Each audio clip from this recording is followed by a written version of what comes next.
If Israel Adesanya loses to Joe Pyfer, he's washed. Yeah, he's washed. He's done. I mean, that was horrible. The worst game plan I've ever seen.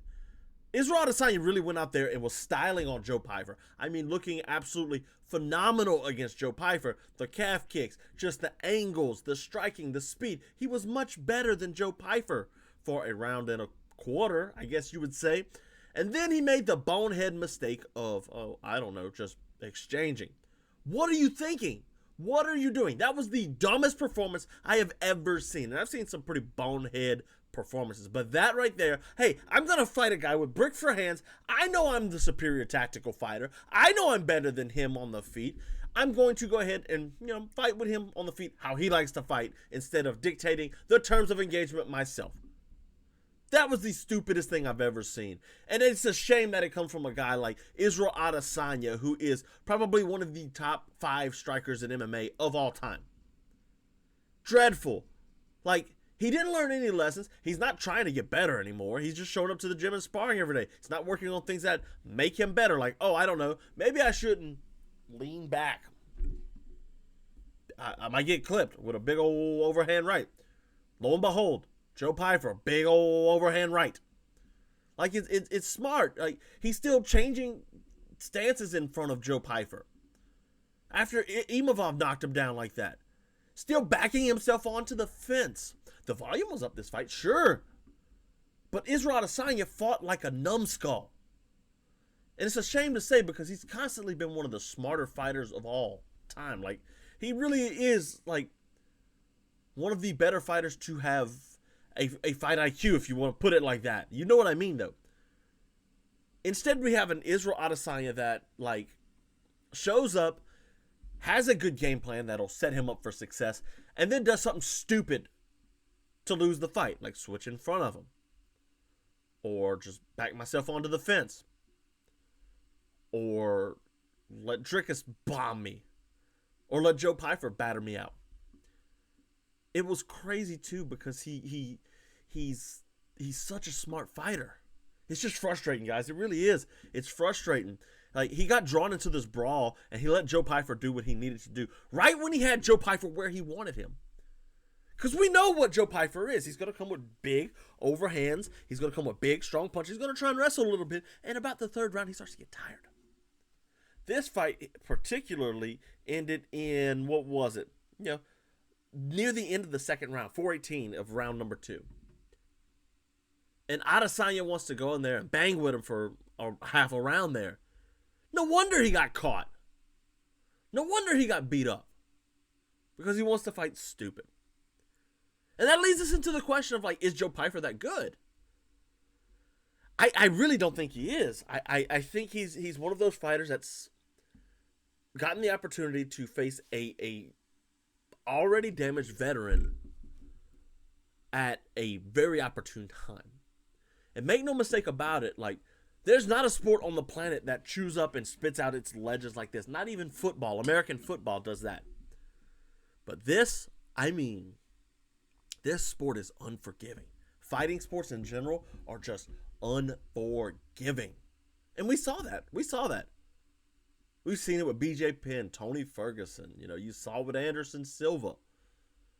The legends of the sport get iced out. Chuck Liddell, Iceman.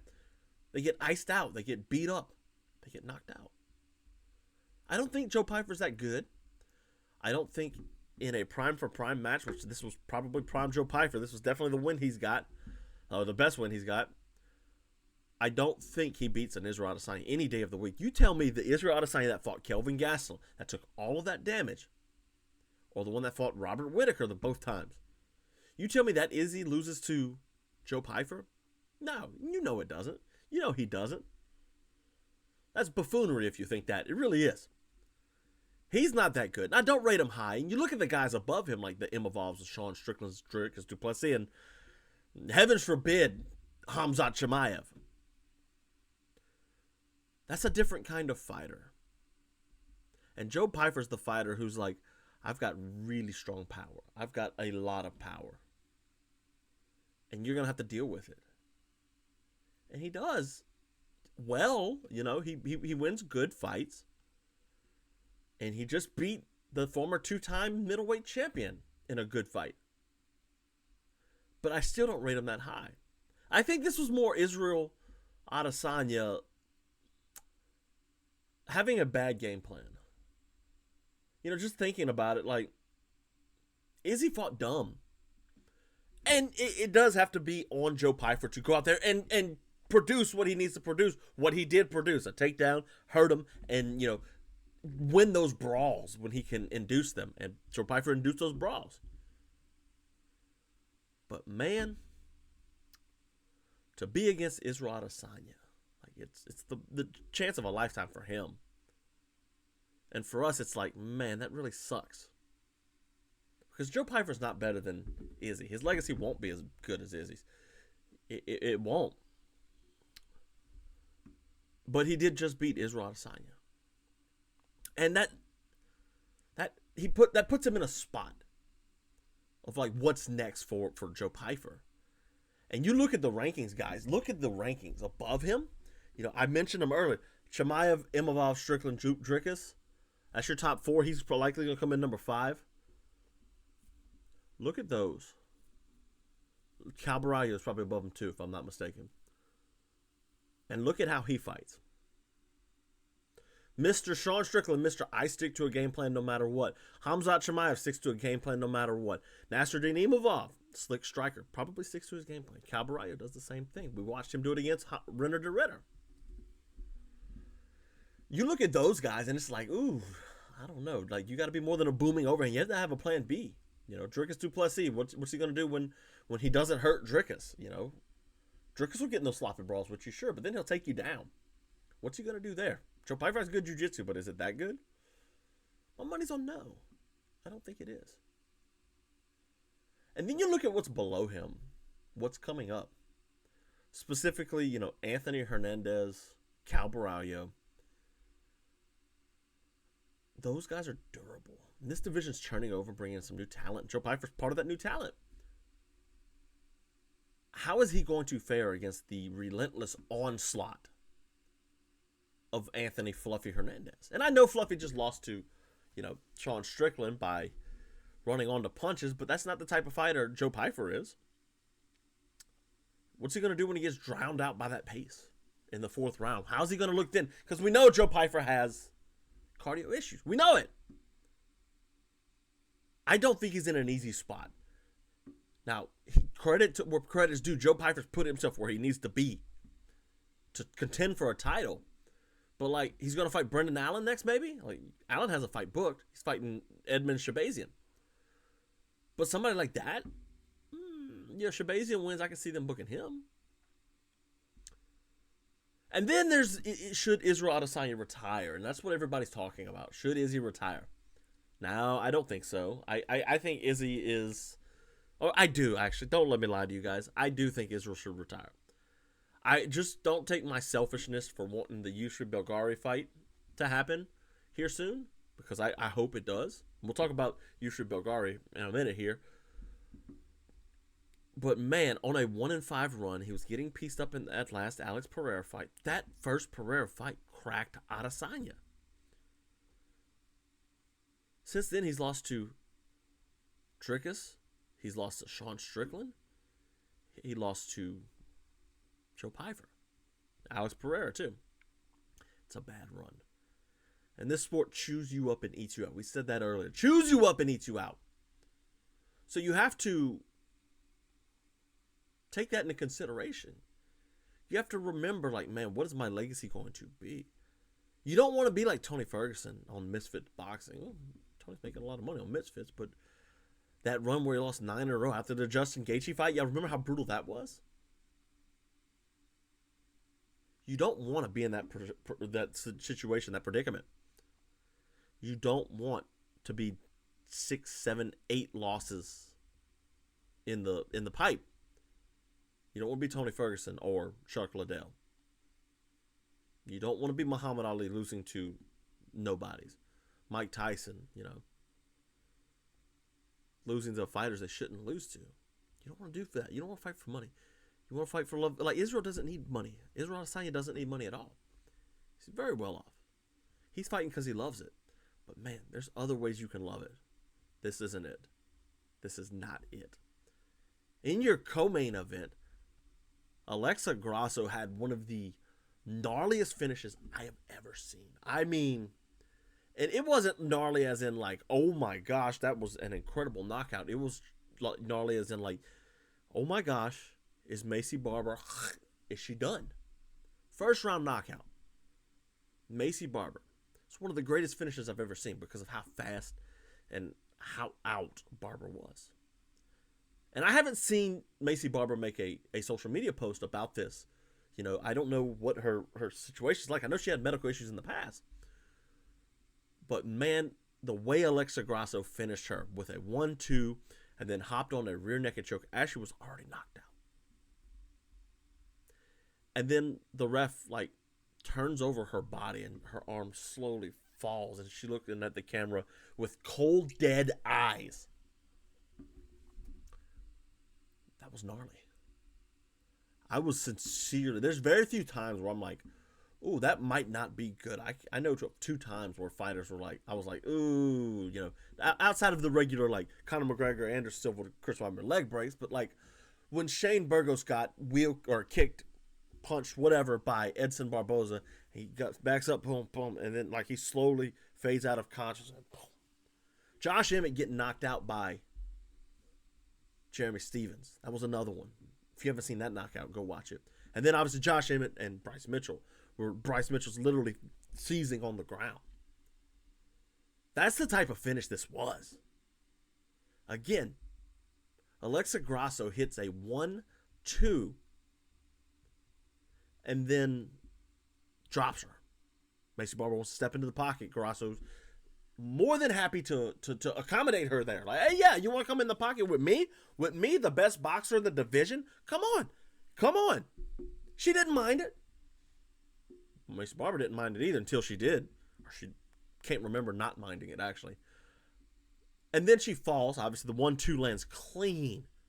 I mean, just picture perfect 1-2. Like, if you want to show somebody how good a combination is, show them that. And then show her jumping on that rear naked choke. I've never seen somebody jump on a rear naked choke as fast as she did. Maycee Barber's on her butt, and Grasso punches her one time in the head like, oh, I might finish her. And then she drops down, gets into position, doesn't even get the hooks in, gets it locked up, and starts to crank on her. And Barber's just there, tongue out and everything. Like, it was bad. Horrible, horrible look. And I hope Maycee Barber's okay, first of all. Let's just say that and get that out the way, because I hope she is. But she asked for it. And I know she didn't ask for whatever problem she might have from this, but that's the risk of this sport. But she did step into the pocket once before, earlier in this fight with Alexa Grasso, knowing she knew how good Alexa Grasso's hands were. She fought her before. So she steps into the pocket with Alexa Grasso, like a dummy. But that's what she does. She goes in there and bangs, which, credit where credit's due, Maycee Barber does put on fun fights. But she got clipped by a very good and very, very strong boxer. But it was her stepping into the pocket that did get her hurt. I think, like, that right there is like a perfect example of knowing, like, why you should tape study. Who knew Alexa Grasso had a good 1-2? Everybody except Maycee Barber. And Barber put her chips on wanting to step in and be a banger too. And she did. You live by the bang, you die by the bang. Like, that's just it. You live by the bang, you die by the bang. And boy, she almost paid the ultimate price. I hope Maycee Barber is, better. I hope she's okay. I'll check her Instagram after this. Hopefully everything's just fine with her and she's recovering okay. She had a hospital visit and everybody told her, you good? It was just a bad timing and you got choked out while you're unconscious, that type of thing. As far as Alexa Grasso, like, no title shot, please. We already watched her and Valentina fight 3 times. It's 1-1-1. She might be able to work her way back, but she just like snapped a 2-fight losing streak, I think. Yeah, Natalia Silva just beat her, and it needs to be Natalia next. And obviously Valentina beat her before that. There's Manon Fiorot. There's the Rose Namajunas fight, which was booked. That's a good fight for her. I don't know where the rankings are, but I think that fight right there is just a former champion versus former champion. That's the kind of fight you want, really. You want two former champions to fight. It gives you a little bit of name value. Now, Namajunas is way below Grasso at number 6, but like she'll jump up above Barber. Erin Blanchfield, she won't jump up above that. You could book her and Blanchfield.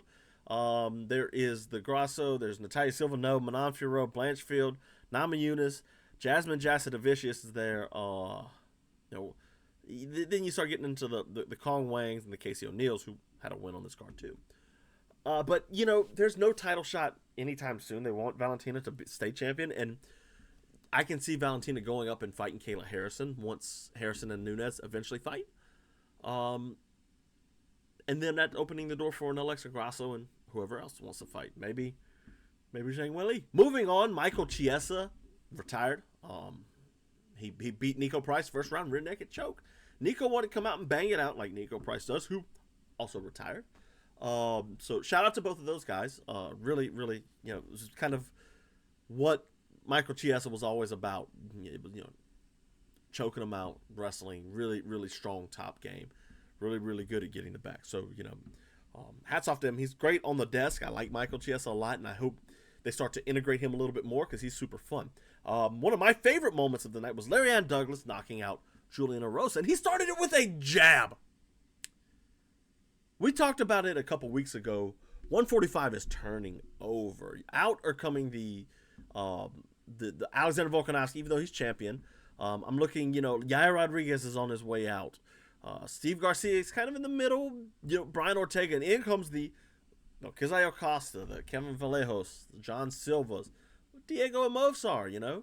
Those are the new blood in this division, and count Lerryan Douglas in as part of that because oh my gosh, Julian Erosa is super battle tested, very good fighter. But this Douglas guy, who I had not watched before this, I'd seen some highlights on X and all that, but I have not watched him before this. And it was like, oh my gosh, this guy's got hands. He knocked out, I think it was Cam Teague. I'm pulling it up right now. But on the Contender Series, yeah, it was Cam Teague. 36 seconds. Lerryan Douglas got some hands, guys. And to bang it out with Julian Erosa, Julian Erosa's not the heaviest hitter. He's got 12 knockouts, 14 submissions. He's a well-rounded fighter. But when he dropped him with that jab, I was like, oh, this is going to be bad. And I'm not saying this guy is like Vallejos and he's the second coming of Ilia Topuria or anything like that. No. He doesn't slip the jab. He's not as technical as those guys. But boy, does he make it dangerous for him. He's more of a John Silva than he is than a Kevin Vallejos. And if you book him versus John Silva, good night. You've got a fight of the year on your hands. I get that's not, it's too far down the line, but still, I'm just like wishful thinking. Lerryan Douglas versus John Silva or Kevin Vallejos or Melky Costa, like that's a fun fight. You got to get this guy a ranked fight quick because like I was looking at the rankings earlier and I'm looking at them now. Like at the bottom of this division, you got a Josh Emmett who just lost, David Onama who's Patricio Pitbull who's fighting Pico. Like those guys are on their way out. Melky Costa, you got Brian Ortega on the way out. Vallejos, you've got Steve Garcia. Arnold Allen's probably about to turn the corner on the way out. Youssef Zalal at number 7. Number 6, John Silva, number 5. Sterling on the way out. Yair above that, Lerryan, Diego, Movsar, and Volkanovski. This is a good division. This is a very good division. 145 has some names. That's going to be the one to watch here soon. Everybody's all about welterweight right now. Everybody's talking about welterweight and how great it is. But this fight, man. This division, 145, fantastic. I mean, it's one of the highlights. Yousri Belgarous defeated Mansur Abdul-Malik, the D1 wrestler. He got taken down, but he also stayed up a couple times. Now, if you don't know Yousri Belgarous, he's a kickboxer. Lost twice to Alex Pereira, beat Alex once. Lost twice to Israel Adesanya. Yousri Belgarous is a long, lanky 185er. Might be able to make, no, he can't make 170. But he moved up to 10-3, beat a Mansur Abdul-Malik, who was a dangerous fighter, a D1 wrestler. And he kept him on the end of his punches. It's his physical aspects like that he uses well. He's dangerous standing up. Obviously, he's got long kicks. He's got really good power. And at the end of those levers, he's got really good, striking mechanics. But boy, he is a problem to some names at 185. They need to rebook him and Izzy. That's what they need to do. Put it in MMA. Why not? Izzy likes blast from the past. This guy's not ranked. Put him against Izzy. You won't build a name. I don't think he's a threat to Dricus du Plessis or Hamza or anything like that. Mansur Abdul-Malik's not a great MMA wrestler, but he gets the job done. And you look at names like those two guys at the top. Fluffy Hernandez probably runs through him. Renato Ritter's moving up, so we're not going to count him. But you look at those guys, and it's like, oh, man. That's going to be some problems for him. But then you look at, like, Brendan Allen, Jared Cannonier, Robert Whitaker. He's going to be a problem for those guys. Joe Pyfer, even, he's going to be a problem for. I'm not saying he fights them next, no, but he is, man, a banger. Yeah, I quite like him. Terrence McKinney won. He beat Kyle Nelson in 24 seconds. Typical Terrence McKinney fight. He's got 45 seconds. He's like a, Jack Slack calls him a lightweight Bob Sapp, literally. Like, I'm going to give you 30 seconds of fun fight, and then that's going to be it. Tofiq Musayev controversially beat my boy Ignacio Bahamondes. Bahamondes looked great. He hurt Tofiq Musayev. Musayev was dropped by just a long cross, put him out against the fence, and as Bahamondes, after a little bit of ground and pound, as he goes to take him down, Tofiq Musayev literally grabs the cage with two hands to stop the takedown. That should have been a point taken right there. The judges gave the fight to Musayev, and that would have made it a draw. And then, as Musayev, who is bloodying up Ignacio Bahamondes, as he does that, he headbutts him. Like, intentionally headbutts him. Should have been another point. There's, accidental fouls. Like, oh no, my fingers got caught in the fence. Like, you can call that an accidental foul. And then there's, I'm grabbing the cage with two hands, and then I'm intentionally headbutting you on the ground dirty. Musayev's great. He's a fun fighter. We saw that with the ground and pound. He's got some really good ground and pound. Thank God that's coming back. But Bahamondes should be leaving with the dub that night. 2 points taken. It really did change the outcome of the fight. And then the headbutt was just egregious. Lance Gibson knocked out Chase Hooper with knees. Chase Hooper's boxing was looking good, and then he just kind of got caught. Now, Tyrell Fortune and Marcin Tybura was absolutely weird and crazy. So, Tyrell Fortune won the fight. Rightfully so. I thought he beat Marcin Tybura. But as the fight was over, Bruce Buffer announced Tybura the winner, and Fortune walks out of the cage, and they have to get him back into the cage so they can re-announce the winner of the fight, Tyrell Fortune. Very weird, very, very weird, peculiar situation. Kind of sucks. But, Tybura handled it well. I felt like he wasn't too upset about it. It's like, things happen. Bruce Buffer, though, probably wanted to go in the back and smash his head through a wall or something. Casey O'Neill beat Gabriela Fernandez. She just dismantled Fernandez. I mean, that was a one-sided whooping if I ever seen one. Navajo Sterling beat up Bruno Lopez. Like, he got to the finish on Bruno Lopez, and it was like, ooh, slow it down there, Navajo. That's a bit rough. Now, he's 9-0, man. Like, this dude here, Navajo Sterling, somebody to keep an eye on. Ricky Simone and Adrian Yanez was probably one of the better fights next to the Musayev and Bahamondes fight on the card. Simone and Yanez ended in a draw, which probably, it should have been Yanez. I thought he won the first 2 rounds, or 1 and 3, I mean. But for some reason, the judges gave Simone 3 rounds. They gave him the advantage. I don't know. It was weird. They had Ricky Simone winning the first round, though, and I'm like, really? Is that what we're doing here? Because Ricky Simone did not win that first round. That's a fun fight, though. They should run that back co-main on a big fight night card. Maybe UFC Noche if it comes up quick enough. Boxing in this was fantastic. Adrian Yanez, we know either he has really fun boxing or he's kind of wild. This one, he was really fun. He was piecing together his boxing well. Combinations, catching an angle, having Simone look, where are you? Because he's pivoting off and changing where he goes. Simone, really good body work. He's a good wrestler, too. And he managed to get Yanez down a couple times. And Adrian managed to get up. So, hats off to him. And then, opening the card, Alexia Theanara defeated Bruna Brasil. That upset some people, but Alexia is a really good fighter. So, back-to-back, we've had two good cards, man. Two really good cards in the last 2 weeks. I think was last week's card good? I don't remember, but it's we were at a point to where it's like, man, UFC really does kind of suck lately, and it needs to get better. Yeah, Evan Murphy, that was not a good card. Never mind. I'm thinking Emmett Vosejos. Yeah. So good, bad, good, or bad, good, bad, good. Hopefully this abysmal Moicano versus Duncan card, hopefully that delivers. But I'm not holding my hopes up. I'm not really doing previews for Apex cards because Apex cards suck. They're basically the minor leagues.